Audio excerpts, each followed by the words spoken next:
कल्पना कीजिए, समुद्र से ऐसा विष निकलता है जिसकी एक बूंद भी पूरी सृष्टि को समाप्त कर सकती थी।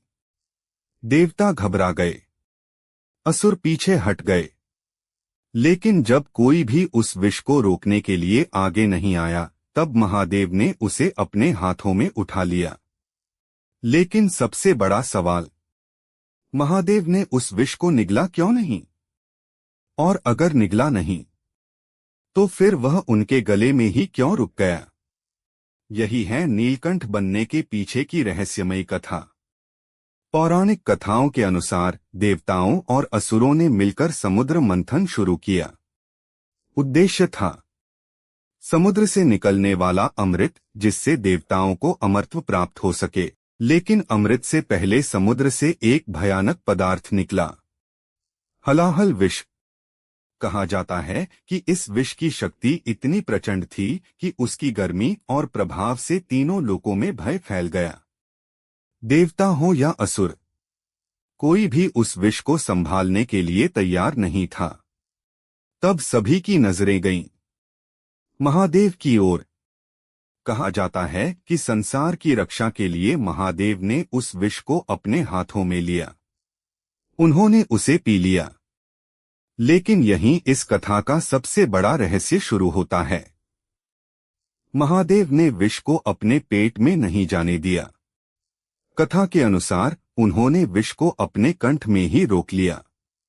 इसी कारण उनका कंठ नीला हो गया और उन्हें नाम मिला नीलकंठ। लेकिन विष उनके शरीर में फैल न जाए, इसलिए देवी पार्वती ने उनका कंठ पकड़ लिया। इस तरह विष उनके कंठ से नीचे नहीं जा सका और पूरी सृष्टि विनाश से बच गई। लेकिन इस कहानी का अर्थ सिर्फ इतना नहीं है कि महादेव ने विष पी लिया। इसके पीछे एक गहरा प्रतीक भी माना जाता है।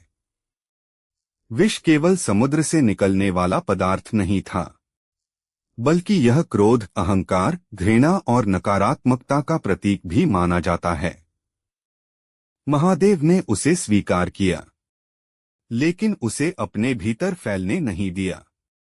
यानी संदेश यह कि जीवन में नकारात्मकता आए तो उसे दूसरों तक फैलाने के बजाय अपने ऊपर रोकना चाहिए। शायद इसी वजह से सावन में नीलकंठ महादेव की कथा का महत्व और भी बढ़ जाता है।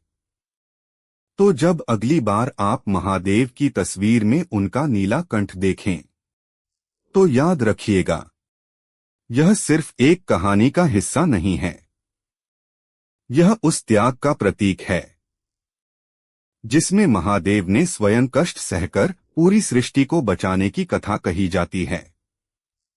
लेकिन एक सवाल आपके लिए, अगर महादेव उस दिन हलाहल विष को नहीं रोकते तो क्या होता? अपना जवाब कमेंट में जरूर बताइए।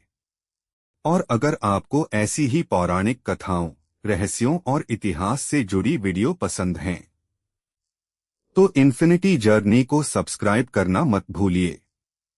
हर हर महादेव।